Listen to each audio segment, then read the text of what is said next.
Hey everybody, it is Roche Ball, you guys. I'm just gonna cut to the chase. I'm not even going. We didn't get the house. We didn't qualify. So,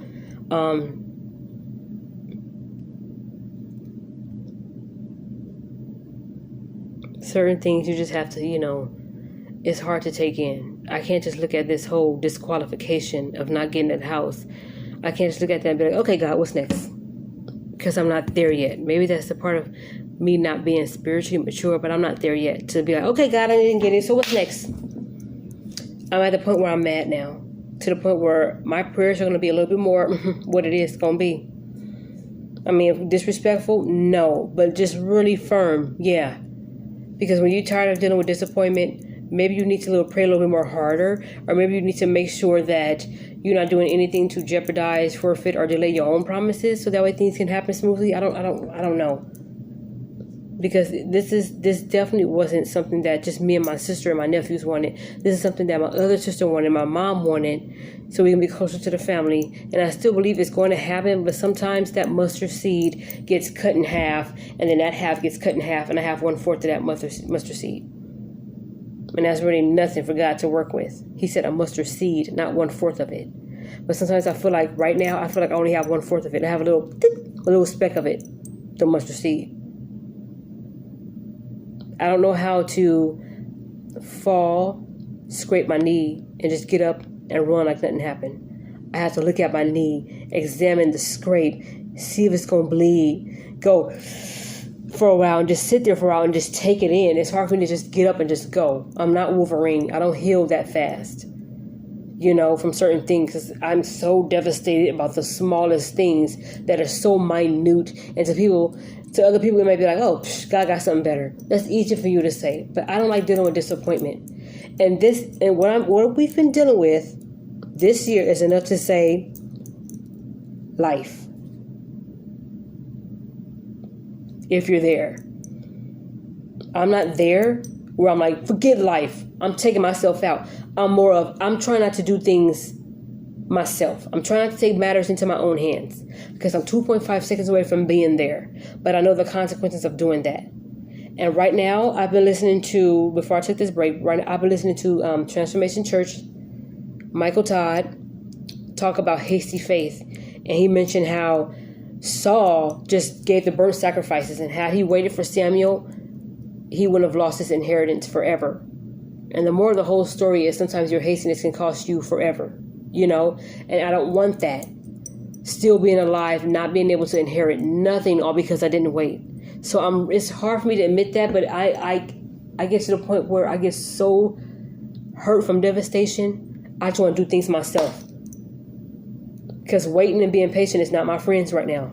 It's something that I have to do, but it's just very hard, because you were so sure about this one thing that you were going to get. But sometimes we make moves as soon as people move out. Then we got to get that house because they moved out of there, so that must be ours. No, that doesn't mean that that's for you. Maybe another house that's going to be more spacious, that's going to be pet friendly, to where nobody has to be discreet and kind of pretend like they're not working or nothing like that. Nobody has to do that. I pray to God, being specific. I want a place to where nobody has to hide and pretend like they're not working. We don't have to hide our animals. Everybody's going to be kind and nice. It's going to be affordable. We're going to be able to save and live how we want to live. Do things that we want to do things. Save for family gatherings, or consider the ant and save just because. Put extra money in the account and don't touch it and have them lock it, and you can't get any money out of it until you get some kind of code from them, which that's where I'm trying to get to. And I had to be real specific about that. My whole faith thing has been jacked up, and I've been listening to the Transformation Church's crazy faith. Michael Todd and other guest preachers speaks about different kinds of faith. And yesterday I was listening to Blazy Faith, and that was pretty much God being with you during the time of waiting, the time of storm, the time of going through something that you just really think you're going to lose your mind. And it's just like God got in the fire with the Hebrew boys and just untied them. But he didn't deliver them. He was just in there with them. And the same person who put them, King Nebuchadnezzar, put them in there, He took them out. King Nebuchadnezzar took them out. They said, wait a minute, but you put us here. But you're taking us out. Sometimes our enemies will be our footstools. That's also what the message was saying. But more importantly, what I'm trying to focus on is sometimes we're so quick to ask God to deliver us from certain things that we move in haste sometimes and we start doing things ourselves. But that message about blazing faith was pretty much about God being with us during our time of struggle and trying to hold on and be patient and remain calm and just know that God is going to deliver us. That's what blazing faith is about. And then this morning, I listened to praisey faith, which was pretty much mean, this pastor talked about, his name is Joel Tudman, Tudman, Joel Tudman. Joel Tudman talked about praisey faith, where he was saying that, we talked about Paul and Silas, even though they was locked down at the bottom of the jail, because they started singing praises to the Lord, which made the rumbling sound that made all the doors open from the jail and all the chains break of all the prisoners that was chained up, all because of their praise. So even though he was talking about how even though your legs may be bound and you can't walk, nothing should stop you from lifting your hands or opening up your mouth and saying like, God, help, what's up?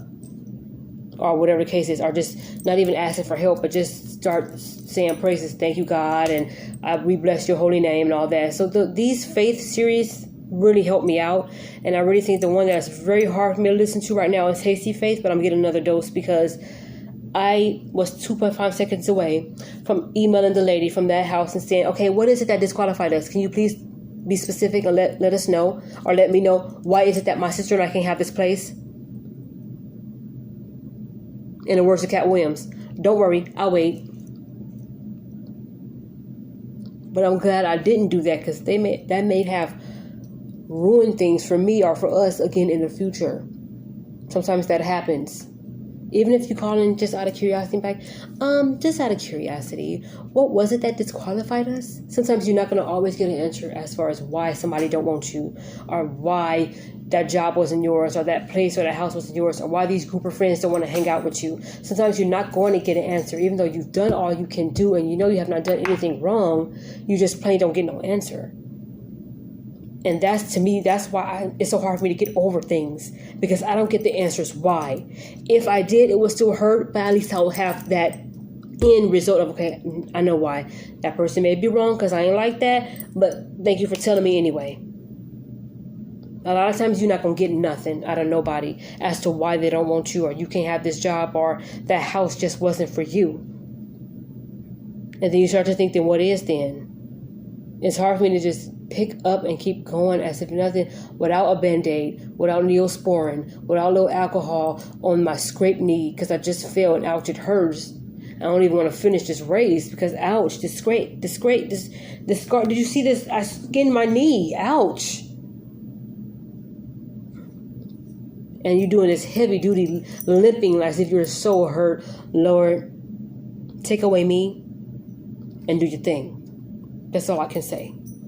Because sometimes Tiffany gets a little bit too beside herself, and I have hasty faith to a fault. And I don't even think having hasty faith is good, period. Because that's doing things before God says anything. And sometimes we have to deal with all the consequences. We have to look at ourselves and be like, okay, fine, God didn't give me that man. I went online to find him. Okay, fine, whatever.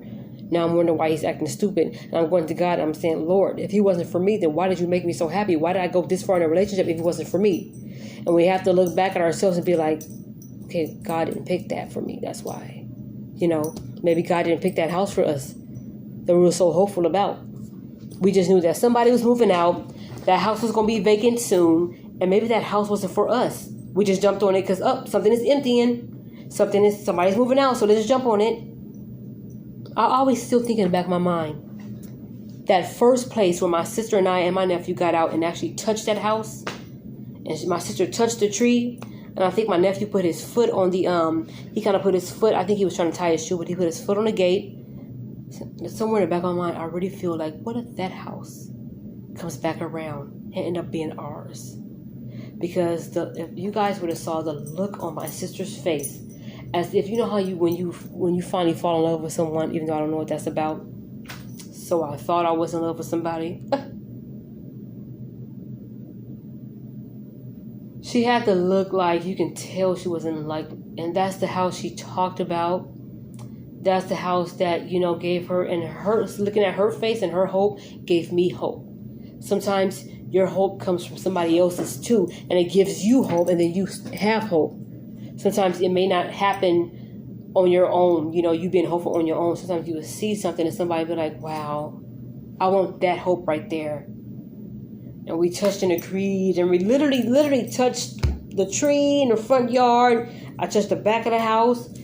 Even when I got this job that I'm about to start on Friday, the new job, I went in there, and the lady was telling me that, this would pretty much be your baby, because I'll be the only custodian there. And she was just like, so you can pretty much do however you want. We trust, you know a lot more about custodian than I do, and this and that. So this would pretty much be your baby. So you just do whatever you got to do. And as, we see that you're doing a good job, you get more hours. And I was just like, dope. And then and when she said this pretty much would be your baby, right after she said, I'm talking too fast. Right after she said this pretty much would be your baby, I was like, yep, mine. That Thursday, I did the interview. That Monday, I got an offer letter. And that's when I started thinking, God is not going to bless me with a job down here or up here without blessing us with a place first. But maybe with the housing and the living situation, we're being a little hasty because we're thinking in our mind, let's move this day. And maybe that's not what God wants us to do, because maybe he wants us to maybe actually put our 30-day notice in correctly.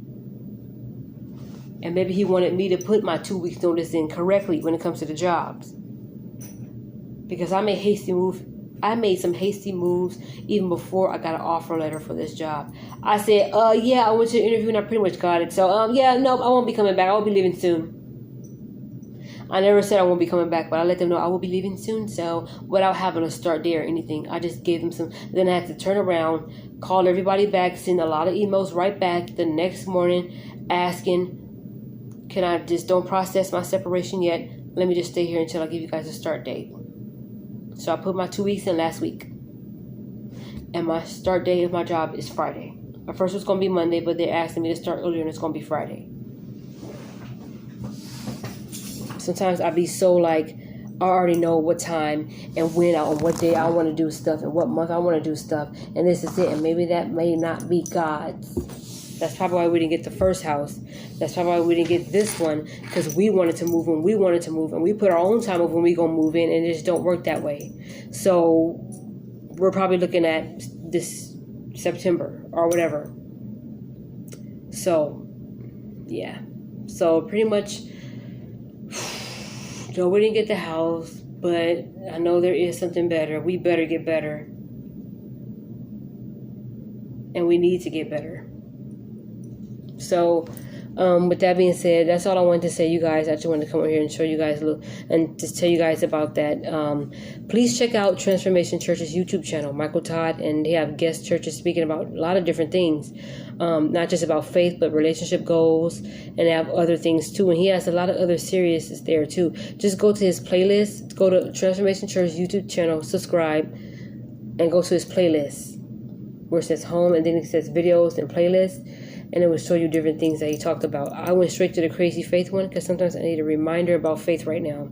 I can't sit here and admire Job's faith and God blessed him with many, and that many had many, and that other many had so much more many, and it was a meaning thing. And I want to get there. I can't admire his faith if I'm not acting on it. You know what I mean? So I just want to encourage everybody just to go ahead and check out the Transformation Church YouTube channel and get your faith on by looking at those faith series. And again, not just with those, he has other sermons and teachings on there as well that will help you out. And this is the best I've ever heard of different faiths. There's levels to this thing. You see what I'm saying? And whatever faith and I thought I was doing before I heard that, it was mighty selfish and I wasn't doing nothing. When I heard that, I even rewrote, you know how they say write the vision, make it plain? I even rewrote what I wanted from God. Because everything was just what I want. And I was one of those, like, at 35, I want to be married. I want to have kids. I want to do this. So you need to, it's going to happen. but I was selfish with it. So just check out that YouTube channel, y'all, and be blessed and be encouraged. Like I said, I'm not trying to tell y'all something if I ain't doing it. I'm trying to do it myself. I just got through crying again. I hope you guys can't tell. Not that I want to share that. I was crying, because, big girls don't cry. Babies do. So, no, but that was my only resort to just crying. Because I can't cuss nobody out. I can't beat nobody's head in, so. Thank y'all so much for watching, and I appreciate my subscribers. Thank you for all the comments that I've been getting. I appreciate y'all. Please stay tuned for more, because God is not finished. Every day that God wakes us up, He's not finished with us yet. You don't want the hand of grace to be taken off of you because you want to do your own thing. So just know that every time God wakes you up and God brings you through the day and you're able to go right back home and lay your head down on your pillow in the privacy of your own home, God is not finished with you. There's so much more that He wants to do with us, but we need to get ourselves out of the way and stop being so hasty. So, yeah, pray for me and I'll pray for you. Or I'm just going to pray for you, period. So, yeah, you guys, let me get to going back to work. Thank you so much for watching my videos. See y'all later.